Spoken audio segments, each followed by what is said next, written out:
presented only 8 days ago is not right at all. Thank you. माननीय सदस्यगण please please नहीं please please माननीय सदस्यगण, ये आप सबसे अपेक्षा की जाती है कि रिटन स्पीच पढ़ने के बजाय अपने आप पॉइंट्स कहें। प्लीज आप सभी सदस्यों से do not read, you are not suppose to read your written statements. Please माननीय श्री राघव चड्ढा। सर अक्सर देखा जाता है कि जब वित्त मंत्री जी बजट पेश करती हैं, कृपया चेयर पे बैठ कर ना बोले सर। अक्सर प्लीज प्लीज प्लीज। अगर समय देंगे तो हम बगैर पेपर देख के बोलेंगे, मगर समय नहीं होगा तो पेपर पढ़ना पड़ेगा सर। आप बहुत सीनियर सदस्य हैं, समय आवंटित होता है पार्टी दलों के द्वारा बीएससी मीटिंग में, ये चेयर नहीं करता, आप जरूर जानती होंगी। Please Raghav Chadha ji please. Sir अक्सर देखा जाता है जब वित्त मंत्री बजट पेश करती हैं तो रूलिंग कोalition के जो एमपीज हैं, जो ट्रेजरी बेंचेस पर बैठते हैं, वो सरकार की तारीफ करते हैं और कहते हैं कि इससे भारतीय अर्थव्यवस्था में क्रांति आ जाएगी इस बजट से। और विपक्ष में जो बैठे हैं वो अक्सर निंदा करते हैं, कहते हैं किसान की कमर तोड़ दी, बहुत महंगाई हो गई, अमीर और अमीर हो रहा है, गरीब और गरीब हो रहा है। लेकिन मैं आज प्रयास करूंगा कि एक ऑब्जेक्टिव एनालिसिस इस बजट का करूं और कंस्ट्रक्टिव क्रिटिसिज्म अपना आपके माध्यम से वित्त मंत्री को दूं। So the title of my speech is The Good, the Bad and the Way Forward. 4 good things that I found in this budget, 4 bad things that I found in this budget, and 4 innovative suggestions to the Honorable Finance Minister. So the first good thing that I found in the budget is that there was an increase in the STT for derivative trading. Usually सरकार की निंदा हुई इस विषय को लेकर, markets भी गिरी, लेकिन मेरा यह मानना है कि इस कदम से स्पेक्युलेटिव ट्रेडिंग यानी कि सट्टा ट्रेडिंग समाप्त होगी या कम होगी और रिटेल इन्वेस्टर, जो 90% रिटेल इन्वेस्टर एफएनओ सेक्टर में नुकसान भुगतता है, फ्यूचर्स एंड ऑप्शंस के चलते जुआ खेलता है, उसमें आपको रिटेल इन्वेस्टर की प्रोटेक्शन का एक माध्यम बन सकता है। लेकिन मैं इसी के साथ साथ वित्त मंत्री जी को याद दिलाना चाहूंगा कि एसटीटी का जेनेसिस क्या है, एसटीटी का जन्म कब हुआ। एसटीटी हमारे senior colleague mister P Chidambaram जब फाइनेंस मिनिस्टर थे तो उन्होंने इंट्रोड्यूस किया, and it was introduce to replace long term capital gain tax on equities. जब long term capital gain on equities 0 था तब एसटीटी को लाया गया कि वे एक सिंपल अपफ्रंट लेवी होगी ट्रेड्स पर regardless of profit and loss. लेकिन अब सरकार ने long term capital gain tax भी लगा दिया, एसटीटी भी लगा दिया और रिटेल इन्वेस्टर को और तमाम इन्वेस्टर्स को एक प्रकार से डिसइंसेंटिवाइज किया। मैं एक सुझाव लाया हूं सरकार के लिए जिससे long term house hold earnings बढ़ेंगी, वेल्थ क्रिएशन होगा और वेल्थ पार्किंग रियल एस्टेट और गोल्ड के सेक्टर से निकलकर इक्विटीज में आएगी और स्पेक्युलेटिव ट्रेडिंग और कम होगी और long term investment behaviour investors का बढ़ेगा। वो की है कि long term capital gain tax on equities should be made nil in this country for individual investors. दुनिया की कई ऐसे देश हैं जिसके अंदर long term capital gain tax equities पे खास तौर पे शून्य है, जैसे कि Switzerland, Singapore, UAE, New Zealand, Hong Kong, Qatar, Malaysia. मैं चाहूंगा कि जब एसटीटी बढ़ाया जा रहा है तो इसी बजट में ही long term capital gain tax को 0 किया जाए। सर मेरा दूसरा जो मैं सरकार के बजट को एक्नॉलेज करना चाहूंगा वो ये है कि कैपेक्स के जो एक्सपेंडिचर एलोकेशन होता है उसमें एक बढ़ोतरी देखी गई। जहां वित्तीय वर्ष 18-19 में मात्र 3 लाख करोड़ कैपेक्स था, वो इस वित्तीय वर्ष में 12 लाख करोड़ तक पहुंचा है, which is 4.4% of the GDP, which is a good step. It will have a multiplier effect and it will prioritise asset creation. लेकिन इसके साथ साथ सरकार को 5 साल में क्या कैपेक्स वो कौन कौन से क्षेत्रों में खर्चा करने जा रही है उसका एक ब्यौरा देना चाहिए ताकि प्राइवेट सेक्टर भी इस कैपेक्स के खर्चे को मैच कर सके। So third thing which we found in the speech of the finance minister is that there was a relative restraint in making budgetary announcements for election bound states. अक्सर वित्त मंत्री का भाषण सुन के आप बता सकते हैं कि कौन से राज्यों में चुनाव होने जा रहा है। इस स्पीच में उन्होंने थोड़ा सा रिस्ट्रेंट एक्सरसाइज किया जिसे मैं एक्नॉलेज करता हूं। और आखिरी अच्छी चीज जो इस बजट में नजर आई वो ये था कि एनआरआई की इन्वेस्टमेंट लिमिट में एनहांसमेंट हुई। लेकिन मैं बता दूं कि जब एफआईआईज ने, फॉरेन इन्वेस्टर्स ने, फॉरेन पोर्टफोलियो इन्वेस्टर्स ने इस देश के बाजार से पैसा निकाल लिया और पिछले एक वित्तीय वर्ष में 23 बिलियन निकाला, तब जाकर सरकार जागी और सरकार ने एनआरआईज के लिए इक्विटी मार्केट का दरवाजा खोलकर उनकी इन्वेस्टमेंट लिमिट को 5% से बढ़ा दिया। इसमें कोई दो राय नहीं है कि इससे इन्वेस्टर्स 32 मिलियन एनआरआई इन्वेस्टर्स को अब भारतीय बाजार में पैसा डालने का मौका मिलेगा। लेकिन इसी के साथ साथ सरकार को इस पर भी गौर फरमाना चाहिए कि क्यों फॉरेन इन्वेस्टर्स भारत से पैसा निकाल कर कर बाजार को छोड़कर जा रहे हैं। Sir, now I come to the bad part of the budget. First thing is the debt to GDP crisis. सरकार ने और डेट लेने के लिए, कर्जा लेने के लिए इस बजट में फॉर्मूला ही बदल दिया। पहले सरकार डेट जब लेती थी तो ओल्ड एफआरबीएम रूल्स के तहत 3% ऑफ जीडीपी तक का फ्रेश डेट लेती थी। इस बजट में सरकार ने उस फॉर्मूले को बदलकर कहा कि टोटल सरकार का डेट जीडीपी का 50% होगा और उस सीमा में हम डेट लेंगे। यानी कि they want to play on the denominator effect. For example, एक साल बजट अगर हमारा जीडीपी 12% से ग्रो करता है तो उस साल सरकार खूब सारा डेट लेके सरकार पे कर्जा लाद सकती है, जो कि फिस्कल डेफिसिट 4.5, 6.5, 5% तक भी पहुंच सकता है। सर, इसी के साथ साथ मैं बताना चाहूंगा कि आज सरकार कहती है कि हमारा डेट टू जीडीपी रेशियो 56% है, लेकिन ये गलत है, क्योंकि बहुत सारे ऑफ बैलेंस शीट आइटम्स हैं जिसे सरकार डेट में दिखाती ही नहीं है, जैसे कि FCI bonds, OMC bonds, fertiliser, NHAI, NFSS, यानी कि तमाम तरीके के ऐसे कर्जे हैं सरकार के ऊपर जो सरकार अपनी बैलेंस शीट में नहीं दिखाती है। सर, मैं सरकार को आपके माध्यम से यह रिक्वेस्ट करना चाहूंगा कि देश का कर्जा और कैसे ना बढ़े इस पर काम करें, ना कि और कर्जा लेने के लिए हम जीडीपी और डेट टू जीडीपी के फॉर्मूले के रेशियोज बदलकर और पैसा कर्जे पे ब्याज पर लेने का प्रयास करें। सर, दूसरी दिक्कत जो इस बजट में नजर आई वो ये थी कि इनकम टैक्स स्लैब में चेंज नहीं हुआ। सर, हर साल देश का आम आदमी जब वित्त मंत्री जी की बजट की स्पीच सुनता है तो वो इसलिए नहीं सुनता कि पीएलआई की क्या इन्वेस्टमेंट होगी, कौन सा कॉरिडोर बन रहा है। देश का आम आदमी, सैलरीड क्लास, इसलिए बजट की स्पीच सुनता है कि उसके अंदर स्लैब में कोई रिवीजन होगा, क्या हमारी स्टैंडर्ड डिडक्शन की जो हमें डिडक्शन मिलती है वो बढ़ेगी। लेकिन इस बार बजट में देश का आम आदमी और खास तौर पर देश का मिडिल क्लास डिसअपॉइंट हुआ। पहले ही there has been a stagnation in the salaries. Inflation 6.8% पे खड़ा है, लेकिन उसके बावजूद हमने इस बार कोई स्लैब में या स्टैंडर्ड डिडक्शन में चेंज नहीं देखा। मैं आपके माध्यम से वित्त मंत्री जी को रिक्वेस्ट करना चाहूंगा कि आप इसी बजट में अनाउंसमेंट करें कि स्टैंडर्ड डिडक्शन जो 75,000 रुपए उसे बढ़ाकर सैलरीड क्लास के लिए 1.5 लाख रुपए किया जाए।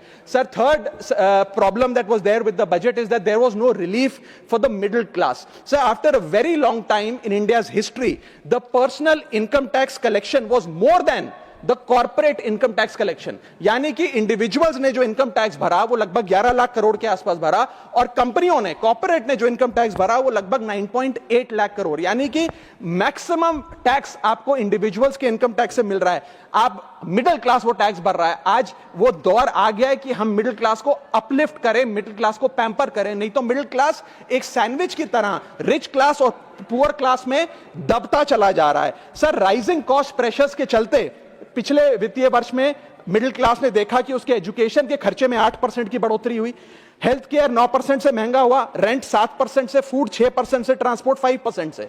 मेरा रिक्वेस्ट यह है माननीय फाइनेंस मिनिस्टर से कि वो इनकम टैक्स में रियायत देकर या तो मिडिल क्लास को कोई रिलीफ दें, और अगर इनकम टैक्स में रियायत नहीं दे सकती हैं तो उसकी सेविंग्स और इन्वेस्टमेंट्स पे उसको बेनिफिट दें, उसे इंसेंटिव्स दें कि वो ज्यादा बचत करे, ज्यादा वेल्थ क्रिएशन कर पाए। Sir, fourth problem in this budget that I found was the budgetary allocation to health, which is low and which certainly needs a relook. Sir, आज हमने अपने टोटल गवर्नमेंट एक्सपेंडिचर का 2% हेल्थ को allocate किया है, लगभग 1 लाख करोड़ के आसपास।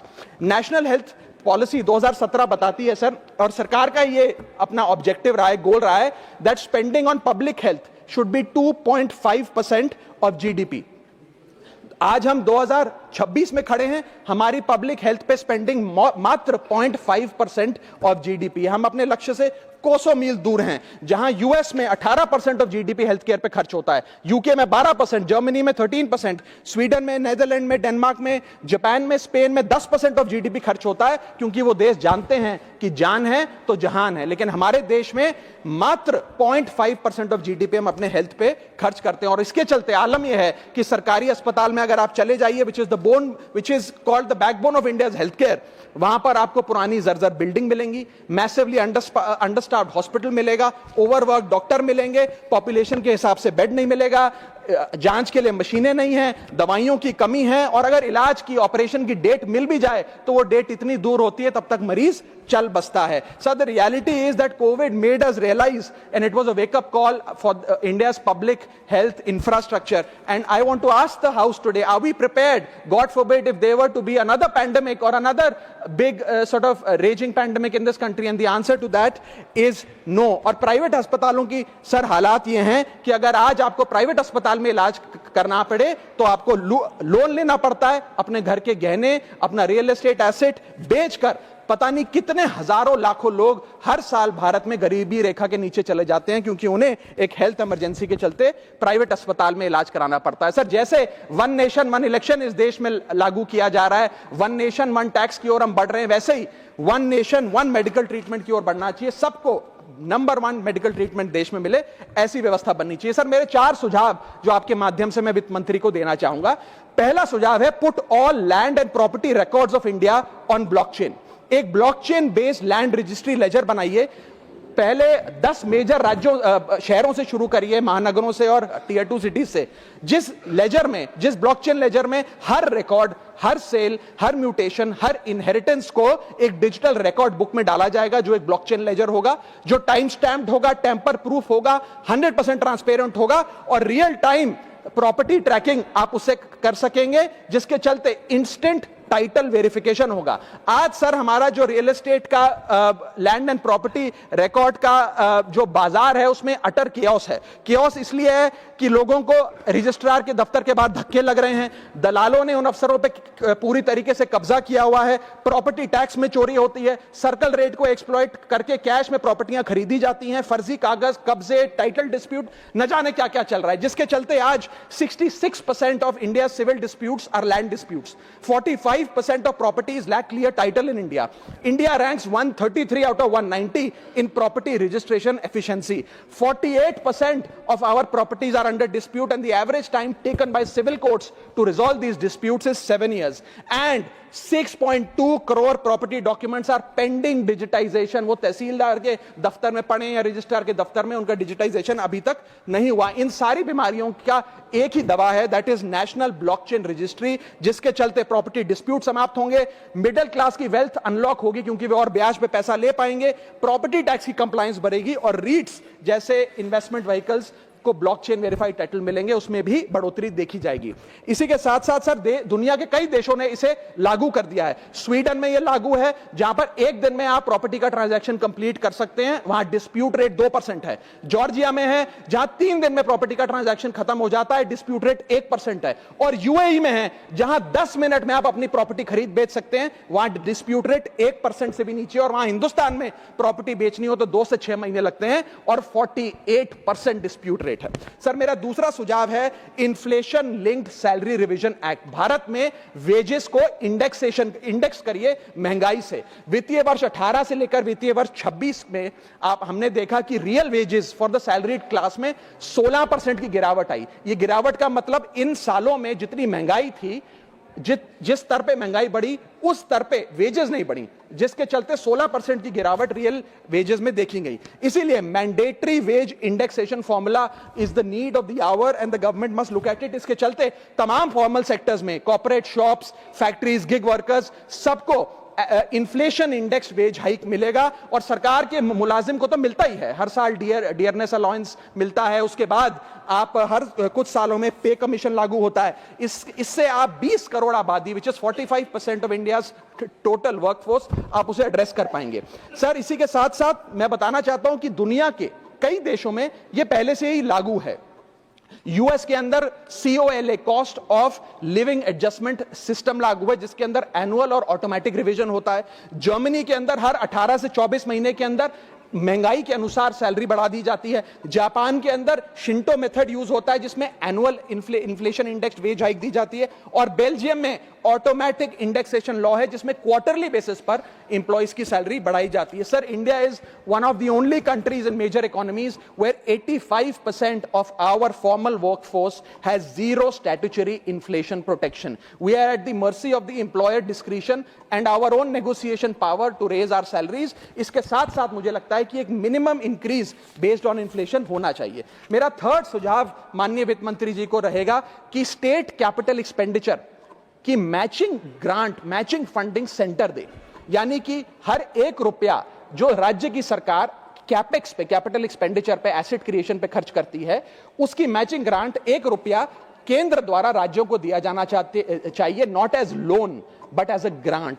आज स्टेट कैपेक्स में 2 बॉटलनेक्स है। पहला बॉटलनेक है बोरोइंग कैप, यानी कि कोई भी राज्य अपने स्टेट जीडीपी से 3% से ज्यादा ब्याज पर पैसा नहीं ले सकता, वो कैपेक्स पे नहीं खर्च करता, वो तमाम तरीके के ऑपरेशनल खर्चे करता है। और सेकंड प्रॉब्लम है कि अगर केंद्र सरकार पैसा देती भी है राज्यों को कैपेक्स के लिए, वो लोन की सूरत में देती है, और कंडीशनल लोन की किस एसेट पे कितना खर्च होगा, एक कंडीशनल लोन दिया जाता। मेरा सुझाव है that replace this loan with conditions given by the centre to grant with trust, grant based on trust by the centre. Sir, centre को आने वाले 5 वर्षों के लिए 1.5 लाख करोड़ आवंटित करना चाहिए, not as loan but as these capex grants, ताकि राज्यों में सड़कें बने, इरिगेशन नेटवर्क बने, लोकल पावर इंफ्रास्ट्रक्चर बने, ड्रिंकिंग वाटर सैनिटेशन हो, और अर्बन इंफ्रास्ट्रक्चर में एसेट क्रिएशन, एसेट फॉर्मेशन किया जाए।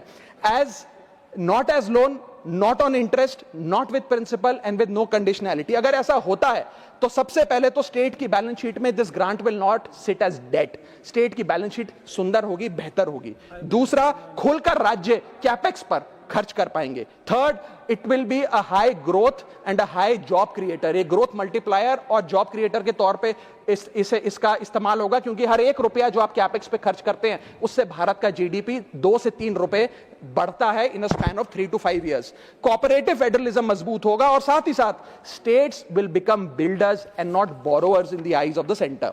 सर, मेरा चौथा सुझाव जो माननीय वित्त मंत्री जी के लिए है वो ये है कि legalise virtual digital assets as an asset class. India में अभी सर वैसे ही डी फैक्टो लीगलाइज टैक्सेशन है वर्चुअल डिजिटल एसेट्स, यानी कि crypto currency, stable coin etcetera, क्योंकि अगर उनकी खरीद बेच पर कोई मुनाफा होता है तो 30% फ्लैट इनकम टैक्स लगता है, और 1% ट्रांजैक्शन टैक्स जो अपनी वस्तु बेच रहा है उसे सरकार को जमा कराना पड़ता है। But they are somehow not recognised as an asset class. VDS जो वर्चुअल डिजिटल एसेट्स है, एक एसेट क्लास का दर्जा नहीं दिया गया, जिसके चलते कोई डेडिकेटेड लाइसेंसिंग लॉ नहीं है, कोई क्लियर कंज्यूमर या इन्वेस्टर प्रोटेक्शन कानून नहीं है, AML कानून यानी कि एंटी मनी लॉन्ड्रिंग गाइडलाइंस और डायरेक्शंस इस एसेट क्लास के लिए नहीं है, and there is of course no explicit legal classification. As a result what has happened is that 4.8 lakh crore trade in this virtual digital assets has moved offshore. Bharat के बाहर निकलकर वो अन्य देशों में, दुबई, सिंगापुर, मलेशिया और अन्य देशों में इसका ट्रेड हो रहा है जो भारतीय कर रहे हैं। Second thing that has happened is that 73% of India's crypto trading volume in financial year 25 has moved to offshore exchanges. What has further happened is that 180 virtual digital asset startups have moved to countries like Dubai and Singapore, and as a result जो देश, भारत देश के 12 करोड़ ऐसे लोग हैं जो इन virtual digital assets में, crypto में, RWA यानी कि रियल वर्ल्ड एसेट में, स्टेबल कॉइन में इन्वेस्ट करना चाहते हैं, वो ऑफशोर जाकर इन्वेस्ट कर रहे हैं। जरूरत है कि हम कंप्लायंस हिंदुस्तान में लागू करें, उसे हेविली रेगुलेट करें, लेकिन उसे ऑनशोर लाएं। इसके चलते अगर ऐसा होता है तो सरकार के खजाने में 15 से 20 हजार करोड़ रुपए का इजाफा होगा, उन्हें उतना टैक्स मिलेगा। और इसी के साथ साथ मैं सरकार को कहना चाहता हूं that we currently tax these virtual digital assets as if they are legal, but we regulate them as if they are illegal. मेरा सुझाव है कि इसे heavily regulate करिए, ring fence करिए इस इकोसिस्टम को, AML guidelines यानी कि एंटी मनी लॉन्ड्रिंग कानून और मजबूत करिए, लेकिन prohibition is not protection, regulation is protection. Thank you so much, sir. Thank you, धन्यवाद माननीय राघव चड्ढा जी।